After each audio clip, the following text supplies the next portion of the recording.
Is it just me, or are the Miami Heat completely defying the odds this season? With Tyler Herro out, Bam Adebayo in and out of the lineup, and a style of play that feels like it's straight out of the NBA's Wild West, the Heat are somehow at the top of the East. And honestly, I wasn't expecting this, but they are proving me wrong in the most exciting way possible. Let's talk about why the Miami Heat should not be this good, and yet they are. How could they perform without one of their biggest stars and without a clear path forward? I thought they'd fall apart. But man, was I wrong. Not only are the Heat surviving, but they are also thriving. They've been one of the most impressive and fun to watch teams in the entire NBA this season. And as of now, they're sitting comfortably near the top of the Eastern Conference. To be completely honest, I didn't see that coming. When the season started, the Miami Heat had a lot of question marks. No Tyler Herro, no clear star power stepping up in his absence. And yet, they have defied expectations in a big way. They started the season 3-3, and after some early struggles, they've gone on a crazy run, winning 8 of their last 11 games, including a recent win against the Philadelphia 76ers. That victory pushed them to 11-6 on the season. Let that sink in. This team, with all of its injuries and questions, is well above 500 and in the thick of the playoff race. If you told me that at the beginning of the season, I would have laughed. But here they are.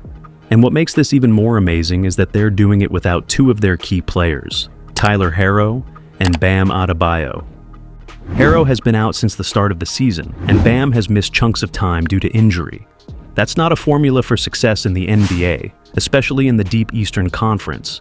And yet, here they are, playing some of the most dynamic, entertaining, and unorthodox basketball in the league. First of all, let's talk about how they've been playing. They are flying up and down the court, playing at a pace that is far and away the fastest in the NBA. Now, this is something you don't usually associate with the Miami Heat. Erik Spoelstra has long been known for his defensive-minded approach, focusing on methodical play, tactical setups, and precise execution. But this year, he's completely shifted gears. The Heat are moving at breakneck speed, playing a style of basketball that's wild, unpredictable, and fun. They're running at a pace that almost feels like a different team, a team that doesn't play by traditional NBA rules. They don't set many screens, far fewer than any other team in the league, actually. In fact, they set about half as many screens as the next lowest team. So, what's their strategy instead? They're keeping the ball moving, with players constantly in motion. They're not running standard plays. Instead, they're operating in this wheel system. It's a motion offense where players are always cutting, filling open space, and getting to the basket with precision timing. There's no set structure, just pure chaos, organized chaos that keeps defenders on their toes. They're not relying on screens to get open looks. They're relying on ball movement, spacing, and perfect timing. They dribble up the court, then pass it around to find open shots. They attack the rim, either finishing strong or kicking it out to one of the many shooters on the floor. This fluid, motion-heavy offense is something you would expect from a Phoenix Suns team, or maybe even the Golden State Warriors. But the Heat have taken it to another level. It's like a modernized version of the old 7 seconds or less offense, except with some modern tweaks, and it's working. A big reason for this success has been the play of Bam Adebayo, who is finally having the breakout season I've been waiting for. Bam has been a stud on both ends of the floor. He's been putting up 18 points and 13 rebounds per game, shooting 50% from the field, and playing elite defense.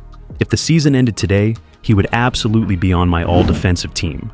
What's even more impressive is that he's expanded his game, shooting more three-pointers and hitting them at one of the highest rates of his career. We're talking about a guy who is an absolute monster in the paint, but is also developing into a stretch big who can contribute from beyond the arc. And then there's Davon Mitchell, who's been nothing short of a revelation for this team. When Mitchell arrived in Miami, it was clear that he was a perfect fit for the Heat's gritty, defensive-minded style. But what's been even more impressive is his playmaking. He's taken on the role of primary ball handler, and his ability to set up plays for others has been invaluable. In their most recent win, he almost had a triple-double with 8 points, 12 assists, and 6 rebounds. He's been playing his role to perfection and has seamlessly integrated into Miami's motion-heavy offense. On the offensive side of the ball, Norman Powell has been a revelation. This guy is playing the best basketball of his career, and it's incredible to watch. After a career year last season, Powell has leveled up, putting up over 25 points per game and shooting 46% from three. He's been the perfect replacement for Harrow in terms of scoring, and his ability to attack the rim and hit big shots has been crucial. Powell is playing with a chip on his shoulder, as he's clearly motivated after being traded away from the Clippers. It's like he's saying, "You thought you were fine without me? I'm going to show you exactly what you're missing." And he's one of the reasons this team is thriving. He's averaging 16 points, 7 rebounds, and 5 assists while shooting an efficient 56% from the field. He's been a key contributor off the bench, providing scoring, playmaking, and even some defense. Jaime's ability to attack the rim and finish in the post has been crucial for the Heat's offense, and it looks like the sophomore slump is behind him. This team is deep. It's not just the stars. Players like K-Way, Simone Fonte, and Andrew Wiggins have been playing critical roles, contributing on both ends of the floor.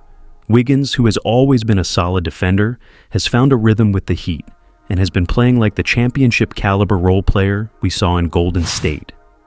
The Heat's ability to plug in different players and keep things running smoothly is a testament to the depth and versatility of this roster. But here's the thing that's really crazy. The Heat have been doing all of this without Tyler Herro. Herro had the best season of his career last year, and he was an all-star for the first time. His absence has forced other players to step up, and while that's been tough, it's also been an opportunity for this team to evolve and grow. So, where does this leave us? I honestly think the Heat are a legitimate contender in the East. There are other great teams like the Pistons, Cavs, and Celtics, but with the way Miami is playing right now, they can compete with anyone. If they continue to play at this level, especially once Herro returns, I wouldn't be surprised to see them make a deep playoff run. Could they make it all the way to the Eastern Conference Finals? It's possible. The Heat have been so good that it almost feels like they can't be stopped right now. It's wild to think about. But even if they fall short in the playoffs, making the playoffs and putting together a strong series would still be a massive success for this team. They've already exceeded expectations, and they're doing it in a way that's incredibly fun to watch. Erik Spoelstra deserves serious Coach of the Year consideration for the way he's gotten this team to buy into a new style of play. If they keep it up, I wouldn't be surprised to see Spo finally win that award. So let me know in the comments. Are you buying into the Miami Heat? Do you think they can sustain this level of play throughout the season? Can their unorthodox offense work in the playoffs? Or will it fall apart? What do you think about the big three of Bam, Herro, and Powell? Are they for real? I want to hear your thoughts. And if you're not watching Heat basketball, you're missing out. It's been a blast seeing this team rise to the challenge, and I'm excited to see where they go from here. That's all for today's video. Be sure to like, subscribe, and hit that notification bell so you don't miss any of my future content. We've got more Heat talk coming, so stay tuned. Peace out.